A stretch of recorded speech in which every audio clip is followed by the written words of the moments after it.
Ruang Tangga Prasa. Selamat datang di Ruang Tangga Prasa. Apa rasamu terhadap rasaku? Season 2. Podcast ini dipersembahkan oleh Komisi Nasional Hak Asasi Manusia. Halo Happy Humans, apa kabar kamu semua? Semoga dimanapun kamu berada, kapanpun kamu mendengarkan ini, selalu dalam keadaan baik dan sehat. Ya, Happy Humans, ketemu lagi nih sama aku atau Wahyu, dan kali ini aku bersama host baru dari Tangga Prasa loh, yaitu Friska. Halo Kakak Friska, kenalan dulu nih sama Happy Humans. Halo Happy Humans, aku Friska, co-host yang baru di Tangga Prasa. Jadi di podcast kali ini kita mau bahas apa nih, Wei? Nah, Kakak Friska, kali ini kita akan membahas tentang cyberbullying, yaitu perundungan atau pembulian di dunia maya atau virtual. Zaman sekarang kan itu sudah zaman digital ya kan Kak? Soalnya sosial media kayak TikTok, IG dan lain-lain itu sudah sebagai sosial media kita sehari-hari. Nah, semakin fenomenalnya sosial media ini memberikan masalah baru seperti cyberbullying ini Kak Friska. Nah, untuk membahas tuntas tentang dunia maya dan perundungan ini, kita akan ngobrol dengan narasumbernya, yaitu dari SafeNet, Kak Ellen Kusuma. Kak Ellen ini merupakan Kepala Subdivisi Digital Ethics dari SafeNet. Jangan kemana-mana Happy Humans, kita akan ngobrol sebentar lagi dengan Mbak Ellen.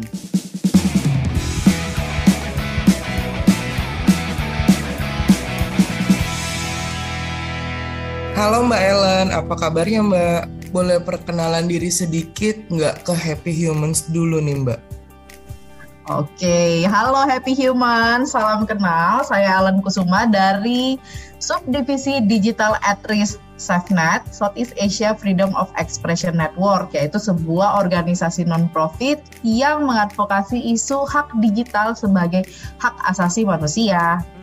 Kayaknya kita langsung aja ya Mbak ke pertanyaan pertama nih. Sebenarnya apa sih Mbak yang dimaksud dengan istilah cyberbullying? Jadi kalau kita ngomongin cyberbullying, mungkin kalau dari bahasa Indonesianya bullying itu perundungan ya, dan cyber itu ya siber gitu. Jadi perundungan siber, suatu tindakan yang repetitif gitu ya, telah mengganggu hak rasa aman seseorang dan terjadinya di ruang siber gitu, alias juga menggunakan teknologi digital ya. Oh, berarti Mbak Ellen kalau misalnya di SafeNet itu kan udah sangat familiar sekali dengan dunia digital, berarti juga sudah familiar sekali, apalagi Mbak Ellen di subdivisi digital ethics. Nah, itu apakah ada kasus-kasus yang sering muncul tentang cyberbullying ini nggak Mbak Ellen? Gimana itu data-datanya di SafeNet Mbak Ellen? Oke, jadi kalau misalnya di SafeNet, terutama di subdivisi digital ethics gitu ya, kita melakukan pendataan, tetapi tidak spesifik di isu cyberbullying. Yang kita lakukan pendataan itu justru di isu kekerasan berbasis gender online, di mana salah satu bentuk yang juga dilaporkan itu adalah cyberbullying, walaupun mungkin tidak menjadi sesuatu yang dominan ya di dalam pelaporan yang masuk ke kami. Bukan berarti itu tidak menjadi hal yang dominan yang ada di tengah-tengah masyarakat ya. Mungkin itu kasus-kasus cyberbullying mungkin tidak banyak dilaporkan ke subdivisi digital ethics karena tidak dirasakan sebagai bagian dari kekerasan berbasis gender online. Jadi angkanya tidak setinggi laporan KBGO atau bentuk KBGO lainnya gitu. Nah, supaya Happy Humans tahu nih Mbak Ellen, contoh-contoh kasus yang pernah muncul gitu, yang ditemukan oleh SafeNet tentang cyberbullying, supaya nanti Happy Humans semua tahu nih, oh kalau aku melakukan kayak gini, ini termasuk cyberbullying gitu. Apa itu contohnya Mbak Ellen? Baik Happy Humans, jadi kalau tadi kita berpegang pada ini ya, penjelasan dasar banget tentang apa itu cyberbullying. Dia adalah perundungan yang terjadi di ruang siber. Yang tadi saya sebutkan adalah sudah melanggar hak orang untuk merasa aman gitu ya. Jadi kalau misalnya terjadi body shaming gitu ya, pelecehan atau olok-olokan kepada tubuh seseorang yang tidak sesuai dengan standar kecantikan atau tidak sesuai dengan norma yang dianut di masyarakat gitu ya, dan itu olok-olokan itu dilakukan berulang kali terus-terusan gitu ya, apalagi korbannya itu sudah menyatakan bahwa dia tidak nyaman, dia tidak aman dengan olok-olokan tersebut, nah itu sudah menjadi bagian daripada cyberbullying itu sendiri gitu ya. Jadi bisa dari yang sesimpel mengolok tubuh orang, bisa dari hal-hal yang lebih tereskalasi lagi gitu ya, misalnya ujaran-ujaran kebencian pada kelompok minoritas tertentu gitu ya, atau yang sudah juga berupa, kalau di dunia nyata yang fisikal gitu ya, itu juga bisa berupa misalnya kekerasan fisik pada korbannya juga gitu. Tapi kalau misalnya kita ngomongin siber, lebih banyak bentuknya ya berupa komentar-komentar yang bisa menyakiti orang lain. Sekarang aku mau tanya nih Mbak, kalau berdasarkan penjelasan yang tadi, sebenarnya kan berarti cyberbullying itu dekat sekali kan dengan kehidupan kita sehari-hari gitu. Masalah kayak tadi contohnya body shaming dan lain-lain, itu kan kita sering banget dapetin kayak di komen Instagram, kita posting foto apa, terus orang kan bisa komentar apa aja. Nah kalau misalkan aku kena nih Mbak masalah cyberbullying, aku dikata-katain sama orang-orang atau happy humans yang lain juga ada yang ngerasain kayak gitu, cara kita untuk ngelaporinnya gimana sih Mbak? Oke, jadi kalau kita ngomongin soal pelaporan terkait dengan cyberbullying gitu ya, tentunya bullying itu tidak diperkenankan di platform digital apapun. Nah, biasanya platform digital itu sudah punya fitur pelaporan gitu ya. Jadi kalau misalnya ada serangan pada ketubuhan seseorang, pada ekspresi gender seseorang, itu ada kategori sendiri untuk pelaporannya. Jadi sebagai happy humans yang menggunakan teknologi digital gitu ya, jangan sampai kita hanya tahu cara menggunakan tetapi tidak tahu cara untuk melindungi diri sendiri. Nah, pelajarilah fitur-fitur pelaporan yang sudah ada di berbagai macam platform digital yang kita gunakan. Itu satu. Yang kedua, kalau kita mengalami cyberbullying dan itu membuat psikis kita terganggu gitu ya, mungkin kita perlu step back, kita perlu mundur terlebih dahulu gitu ya, jangan berinteraksi dengan para pembuli itu ya, para perundung itu ya. Jadi diamkan, kita mundur terlebih dahulu untuk bisa menjaga kondisi kesehatan mental kita gitu ya. Kalau perlu kita log off terlebih dahulu. Selain tadi bisa melaporkan, kita juga bisa log off gitu ya, sehingga kita tidak terganggu dengan berbagai macam bentuk bullying yang disampaikan kepada kita gitu ya. Yang selanjutnya bisa kita lakukan itu adalah mengecek lagi fitur keamanan kita gitu ya, atau fitur privasi kita juga saat menggunakan platform digital. Misalnya di berbagai macam media sosial saat ini itu kan kalau kita buka pengaturan atau buka setelannya kan ada berbagai macam fitur yang bisa kita setel gitu ya, bisa kita atur. Misalnya keamanan, apakah semua orang bisa melihat postingan kita, apakah semua orang bisa mengomentari postingan kita gitu ya. Kalau kita merasa kita tidak mau mendengar komentar orang lain, yang sudah kita bisa mematikan fitur komentar gitu ya. Kalau kita tidak mau postingan kita bisa dilihat oleh orang yang kita tidak kenal, maka mungkin settingan atau pengaturan akun kita bisa dibuat privat saja daripada publik gitu ya, sehingga itu bisa mengurangi resiko-resiko kita terpapar atau kita menghadapi cyberbullying itu sendiri. Jadi bisa dimulai dari hal yang sesederhana itu. Tetapi gimana nih kalau misalnya bullyingnya itu sudah tereskalasi gitu ya, jadi kemana-mana gitu ya, mau kita di platform apapun ternyata bullying itu tetap muncul. Nah ini selain kita bisa log off atau step back, itu yang bisa kita lakukan adalah mengecek kenapa ini bisa terjadi pada kita dan apakah kita membutuhkan bantuan lainnya gitu ya, apakah kita butuh mengintervensi cyberbullying ini dengan proses hukum. Kalau iya, mungkin kalau kita berpikir demikian, mungkin bisa kita lakukan adalah mengontak teman-teman di lembaga bantuan hukum atau advokat-advokat lain gitu ya, yang memang fokus di isu cyberbullying, dan berkonsultasi saja terlebih dahulu. Tidak perlu langsung memutuskan bahwa aku mau menuntut orang ini gitu ya, para pelaku cyberbullying ini. Enggak, cukup berkonsultasi terlebih dahulu, nanti bisa ketahuan gitu ya langkah selanjutnya yang perlu diambil apa. Apakah benar kita perlu melapor ke polisi gitu ya, atau mungkin kita bisa melakukan somasi pada pelaku cyberbullyingnya, atau ternyata mungkin lebih baik dimediasi gitu. Jadi ada banyak hal yang bisa dilakukan. Yang penting teman-teman kalau merasa butuh bantuan, reach out.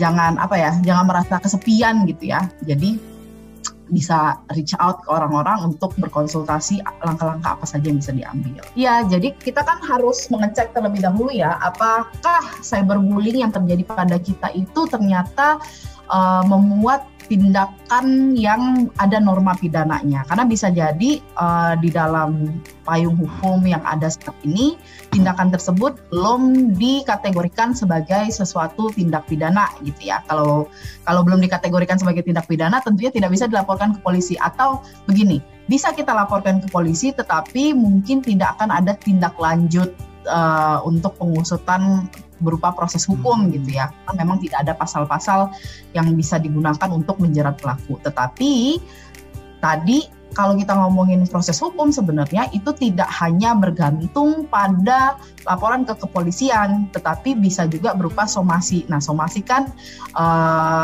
upaya untuk membuat pelaku berhenti melakukannya gitu ya. Kalau tidak, mungkin ada konsekuensi lainnya yang bisa dihadapi oleh pelaku gitu. Jadi saran saya ya berkonsultasi dengan lembaga bantuan hukum ya, atau advokat lain yang memang bergerak di isu bullying gitu. Karena cara strategi untuk menghadapi pelaku bisa bermacam-macam sebenarnya, tergantung yang dihadapi. Oke, berarti kalau dari SafeNet nih Mbak Ellen, saya penasaran, apakah pernah ada mendampingi korban dari cyberbullying atau korban kejahatan digital lainnya di internet gitu nggak Mbak Ellen? Oke, kalau misalnya kita di SafeNet, kita itu sebenarnya membuka layanan aduan gitu ya, tetapi khusus untuk beberapa situasi pelanggaran hak digital. Misalnya kalau terkait dengan gangguan berupa akses internet gitu ya, tetapi ini kan mungkin bukan berupa bullying ya. Terus ada yang berupa misalnya pelanggaran terhadap hak kebebasan berekspresi, nah itu juga bisa dilaporkan, atau kriminalisasi menggunakan undang-undang ITE itu bisa dilaporkan ke SafeNet.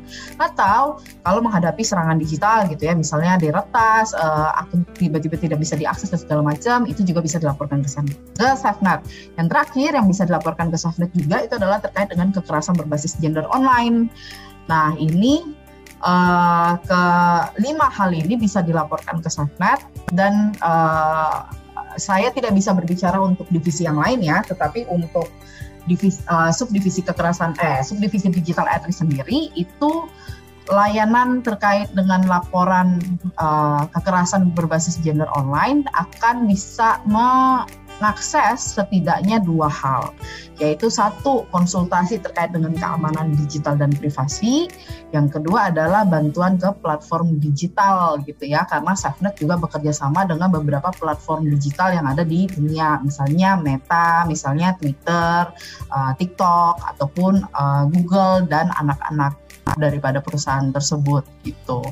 Nah itulah yang bisa kami tawarkan ya untuk orang-orang yang menghadapi situasi pelanggaran hak digital. Sebenarnya cyberbullying adalah salah satu bentuk kekerasan yang sudah melanggar hak digital seseorang gitu ya, terutama hak atas rasa aman gitu.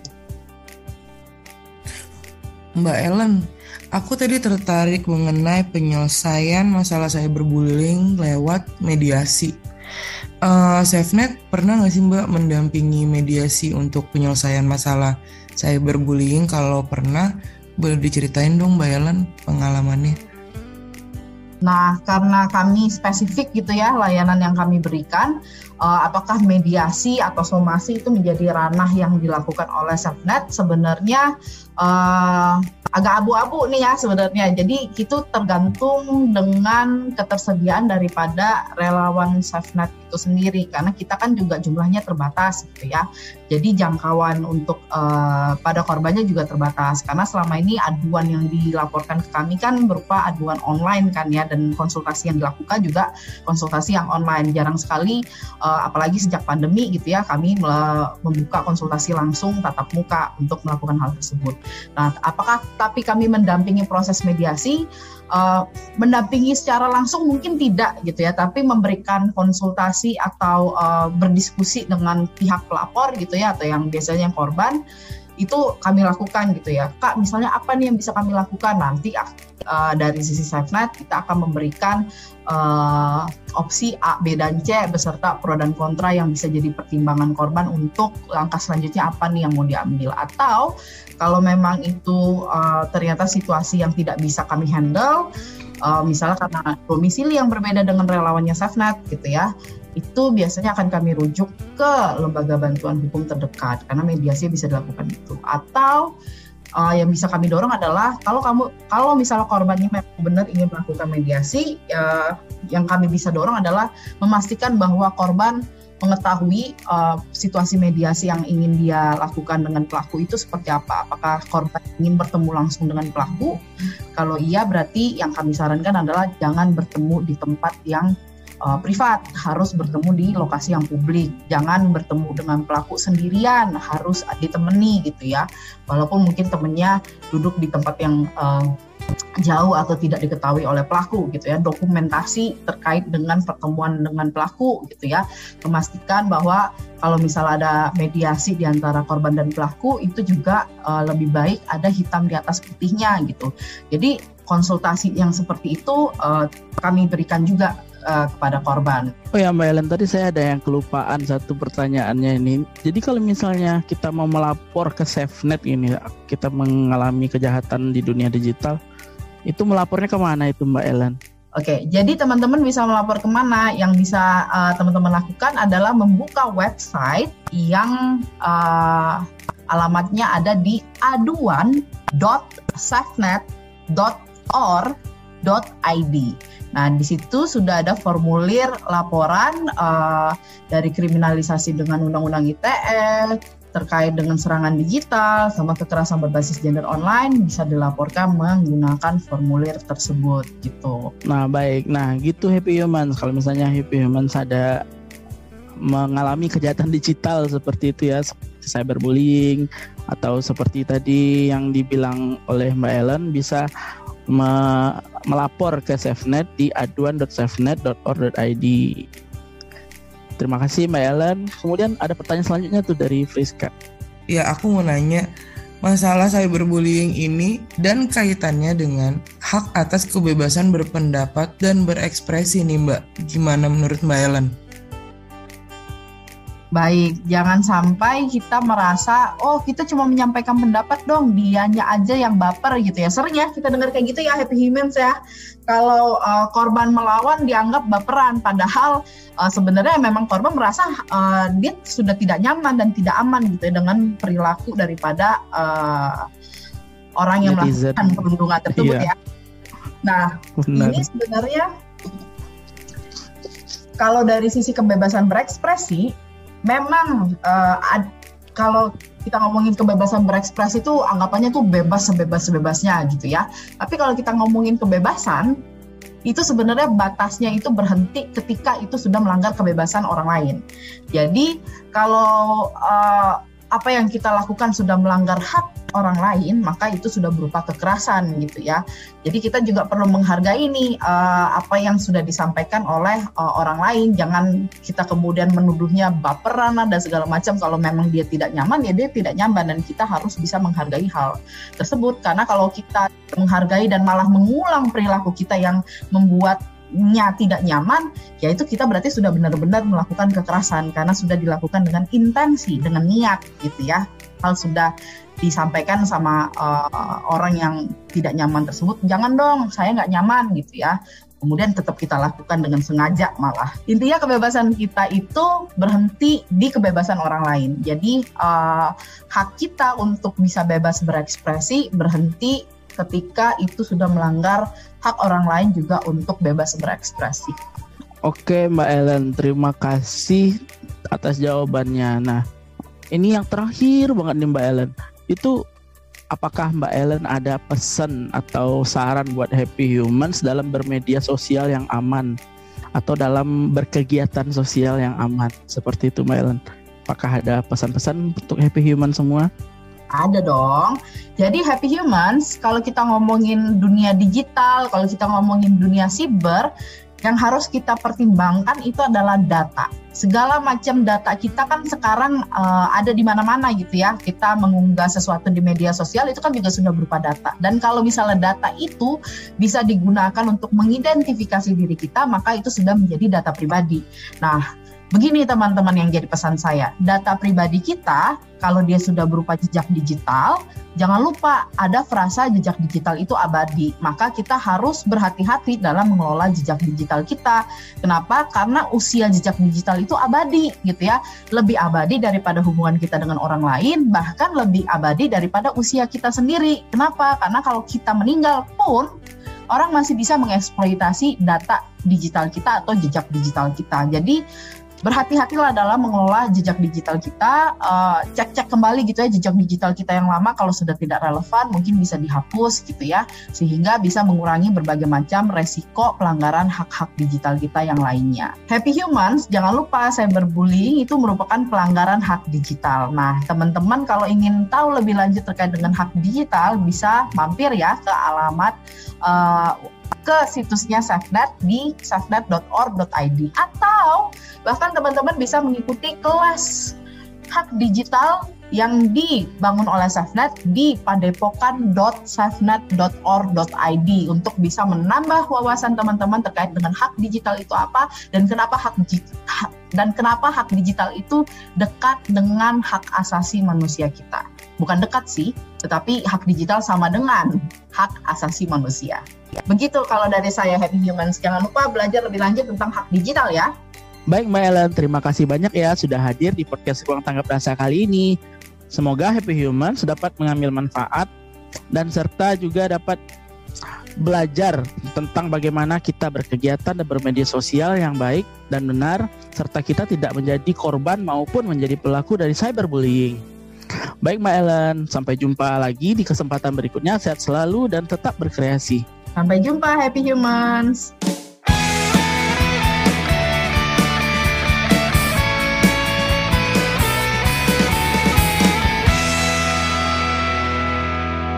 Happy Humans, jadi cyberbullying itu bukan termasuk dalam kebebasan berpendapat dan berekspresi ya. Nah, untuk Happy Humans yang penasaran nih tentang bagaimana sih kebebasan berpendapat dan berekspresi tersebut, Komnas HAM pada bulan April tahun lalu sudah merilis SNP atau Standar Norma dan Pengaturan yang membahas tentang kebebasan berpendapat dan berekspresi ini. Bagi Happy Humans yang penasaran dapat mendownload atau membacanya di website resmi Komnas HAM ya, yaitu pada komnasham.go.id. Happy Humans, terima kasih telah mendengarkan podcast Ruang Tanggap Rasa. Kami masih menunggu feedback atau saran dari Happy Humans sekalian. Happy Humans tinggal kirimkan melalui email ke tanggaprasa@komnasham.go.id ya.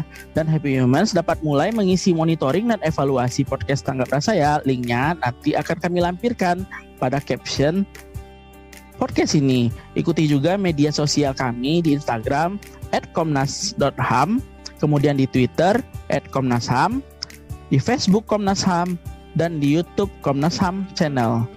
Dan kami juga ada live chat di website tanggaprasa.id setiap hari kerja pada jam 1 sampai jam 3 sore waktu Indonesia Barat. Oke deh kalau gitu, sampai berjumpa Rabu depan pukul 16.00 WIB waktu Indonesia Barat di episode Ruang Tanggap Rasa berikutnya. Salam sehat untuk semuanya.